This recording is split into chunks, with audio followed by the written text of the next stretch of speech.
So what am I going to talk about today? Well, as it's just happened, the Jubilee. I'd like to talk about that. But then again, what can I say about the Jubilee? Obviously, as an anarchist, I've got no time for royalty, but I've got no time for the elected head of state. The only advantage there is from an elected head of state to a non-elected head of state, such as a monarch or a dictator, is that you can vote them out once every now and again.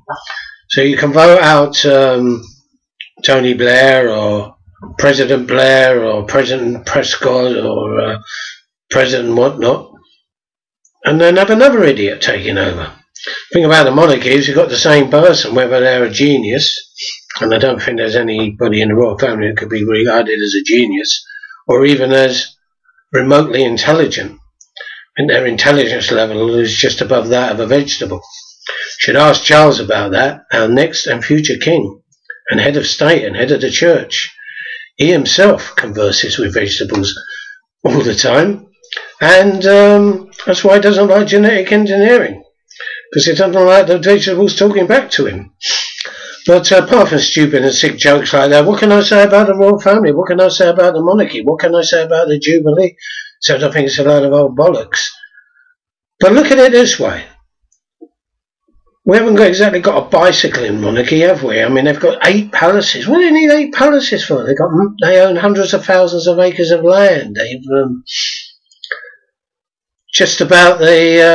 got money that's coming out of their ears. I think the Queen's stamp collection would probably keep about several families living in quite good condition. Maybe 10 families, 10 working class families. If you sold the Queen's stamp collection, they could live off that for about 20 years. But anyway, I don't want to go on about that too much. We know how much they've got. I'd like to talk about the Jubilee itself. I mean, I was joking, bring back the Jubilee, we hadn't had enough, ha ha ha. But I remember the Silver Jubilee, and I can remember the Golden Jubilee, and now we have the Diamond Jubilee. And after that, presumably, the Platinum Jubilee. And then after that, who knows? But let me talk about the Jubilee anyway, which I think obviously on the first day was a bit of a washout.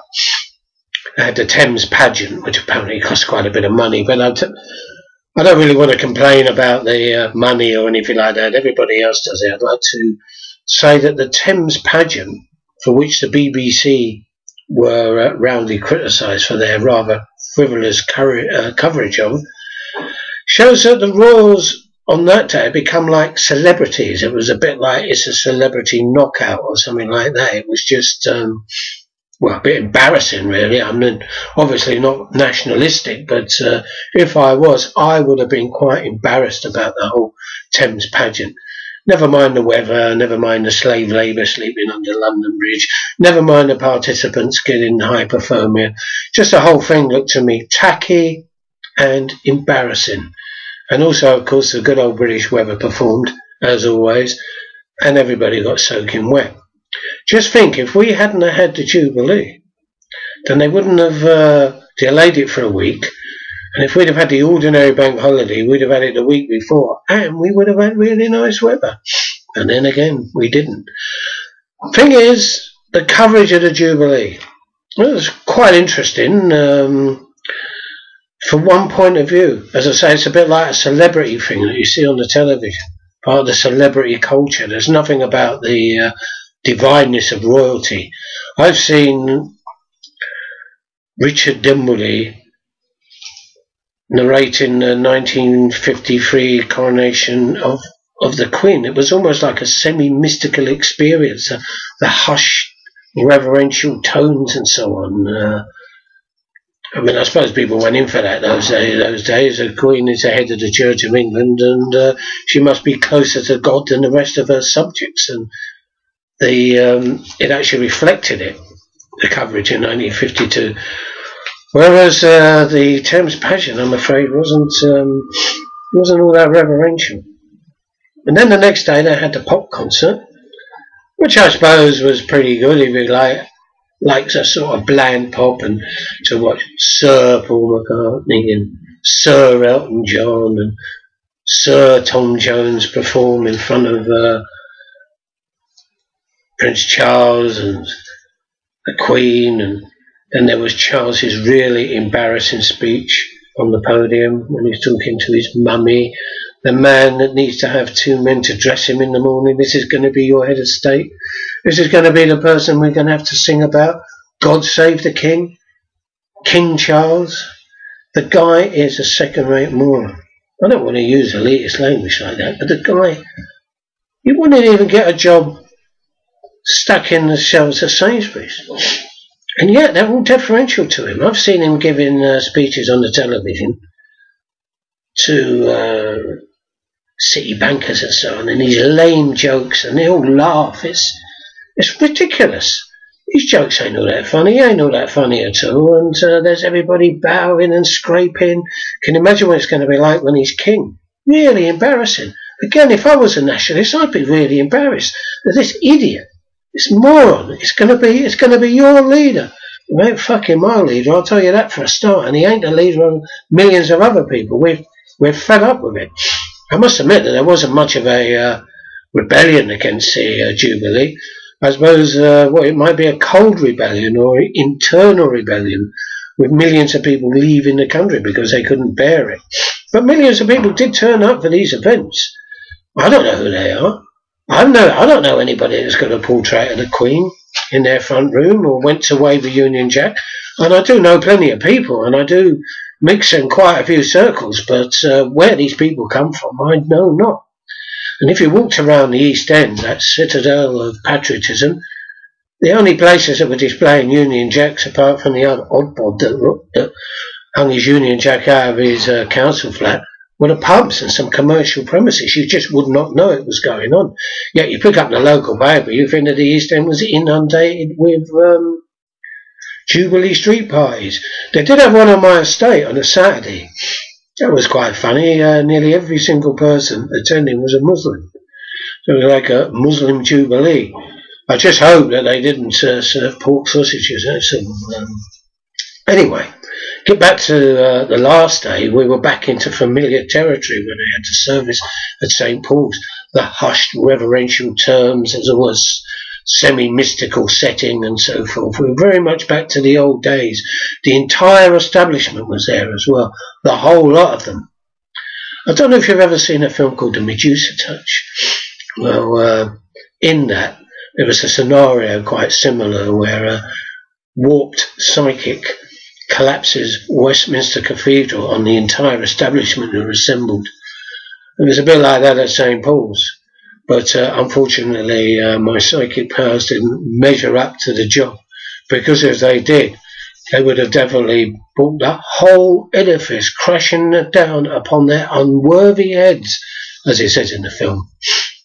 So we're back to the reverential stuff, and then of course we got them on the balcony and the flyover, and there's people waiting for hours in the freezing cold to catch a 10-second glimpse of the Queen. People dragging their kids down there and so on. What a bore it must be for the kids. I remember my happy family days out when I was young. At least I wasn't forced to stand around to watch some non-entity called the Queen going by in an open carriage and so forth. Anyway, what else can I say about it? Oh yeah. I don't know how long the Queen's going to go on. Well, they're hoping that she's going to go on forever. But I don't think this is going to be. And I mean, yeah, they might have a platinum thing, but just think, King Charles is going to be on next. Think about it. The man is an idiot. All you people out there that think that the Queen represents the best of England, which she obviously does not. And they're all phonies anyway. The whole thing's a complete setup. I don't know if you've heard that old tune, The King's New Clothes, or The Emperor's New Clothes, sung by Danny Kaye, but I think it sums it up. But why hasn't anybody said it? Why hasn't anybody said the Emperor's got new clothes? Why has every celebrity, every entertainer, every sports personality, everybody involved in the political world, everybody in the media, none of them denounce it? They're all there grovelling and so on in front of the Queen. It's disgusting. And even these days they give these little curtsy type things. It's weird. We're never going to get anywhere in this country. if we show deference like that? How are we going to get rid of all the bosses? How are we going to get rid of the bankers? How are we going to create a new world? How are we going to expropriate the rich? How are we going to have a revolution, which we need in this country so desperately and so badly? How are we going to have anything like that when the entire population appears to be grovelling in front of these non-entities, these waxwork dummies, these idiots, these morons? See, I could go on like this all day and not repeat myself. But I'd just like to say that it hasn't gone away. Bring back the Jubilee. I haven't had enough. It hasn't gone away. They were out in Nottingham the other day.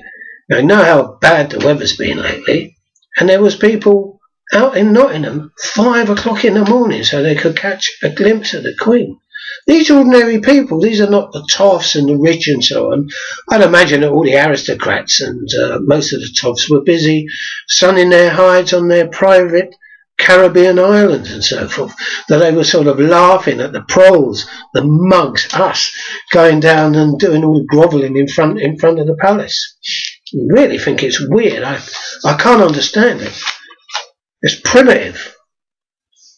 But why do we... There's another thing. These people are sitting on entities. They're so boring. They've got nothing to offer us at all. Everybody says, oh, the Queen's a wonderful woman. How would they know? Have they been around there and had a cup of tea with her? Have they stayed overnight and enjoyed her hospitality? No, of course not. It's all part of a grand illusion.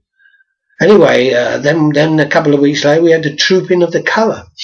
And then we had someone that looks like a giant Galapagos tortoise, Prince Philip, wearing his Busby hat, along with Prince William wearing his Busby hat, and they're all there wearing these strange hats, Busby hats, the things that the guards wear.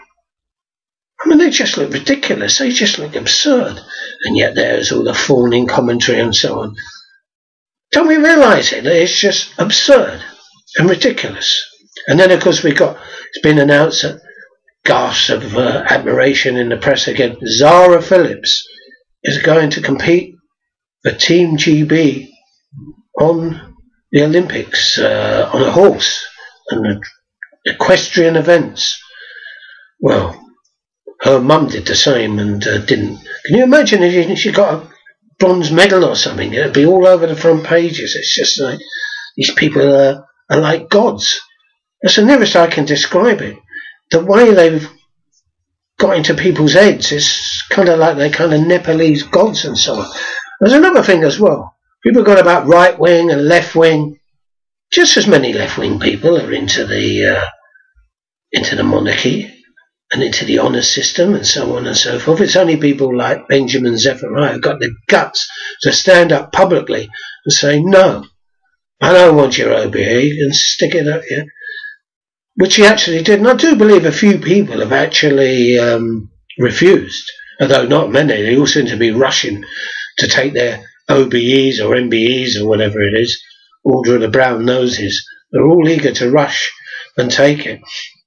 And there's also a thing, apparently if you're asked, well, I haven't been asked, so I won't be able to tell you, but if you've been asked and you don't want it, they ask you as part of the game, well, please don't mention it and so on, it's between us. And most people foolishly do. I mean, as I say, old Benjamin, I think he did the right job there, saying no. And right on to him, as one of the very few people. Now, as an example, I have here a newspaper. It's The Observer, which is dated the 12th of June. And there's a strange story here. Now, I'll tell you, I don't watch much television. It's all fucking shit today. Give me the 60s anytime, and in black and white. But there's this program called The Thick of It, which people tells me is really subversive against the system, satire at its best. And one thing that the British do excel in is satire. It's one thing that we should be proud of, is our ability to do satire. It's been deep within us for hundreds of years, and right back to Gilray, Swift, right on to today, right through to Private Eye. I think British satire is one of the things that we can be proud of about this neck of the woods. I think that we're quite rightly renowned for it. But there's something here that goes beyond satire. So I've never seen the thick of it, but apparently it's very anti-establishment. And the guy that writes it, Inanuki, I can't pronounce his name, man. He's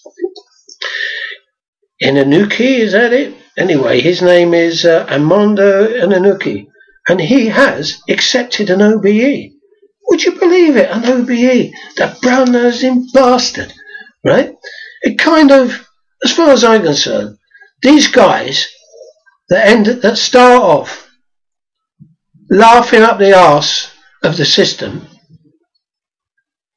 should either continue to do that, and then they got my respect, or drop the pretences. This guy has taken an OB. I reckon that everybody out there, these left-wing people, these satirists and whatever, if they sell out like that, boycott them. Don't watch their program. Complain about it. Ask for your TV license money back. Because, quite honestly, this is the biggest load of hypocrisy imaginable. And that's another thing that the British specialise in, hypocrisy. And this is hypocritical.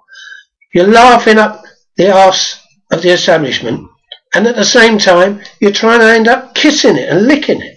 It's disgusting. Either do one thing or the other. Laugh at it and bite it, but you can't have your cake and eat it. And this geezer seems to have his cake and eat it, and he's got an argument with this creep Alistair Campbell, who was satirised in the programme, apparently. And the exchange is quite good. It just goes to show. It says, Alistair Campbell's tweet says, Analuki OBE joins the establishment he claims to deride. Malcolm Tucker and I do not approve of the honour system. And then Mr. Brown-Nose writes back, it's probably my establishment to order your army to march into other countries for no reasons. Swings and roundabouts. Well, yeah, swings and roundabouts, mate. Doesn't this guy that's accepted the OBE, this overpaid, overloaded writer, and his crap, whatever it is that I've never seen, doesn't he realise that it's the Royal Air Force that bombed the Iraqis and the Afghanistans? That the Royal Navy provided the aircraft carriers from some of the aircraft to take off? That Her Majesty's Armed Forces were engaged and still are engaged in combat in these zones? Doesn't this satirist realise it? Or is he just an idiot? Or is it just that we are all really brutally, irreverently caught up in this monarchy thing? And even us that are completely against it, we were unable to mount any sort of opposition to it at all.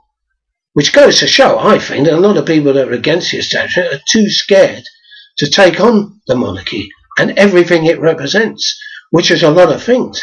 The monarchy is supposed to be like the pinnacle of our identity. I do find it quite ironic, though, that there seems to be more England flags hanging out around the East End, St George's crosses for the England team, than there was Union Jacks for the Jubilee. Maybe that says something. I don't know, but I'll tell you one thing. The other night, they were all singing God Save the Queen, the English fans.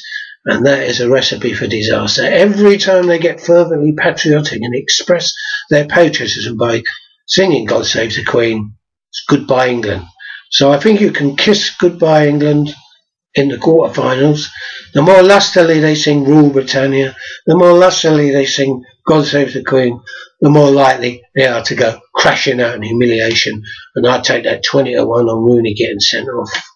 That's better than backing on England to win, because they're not going to win anything.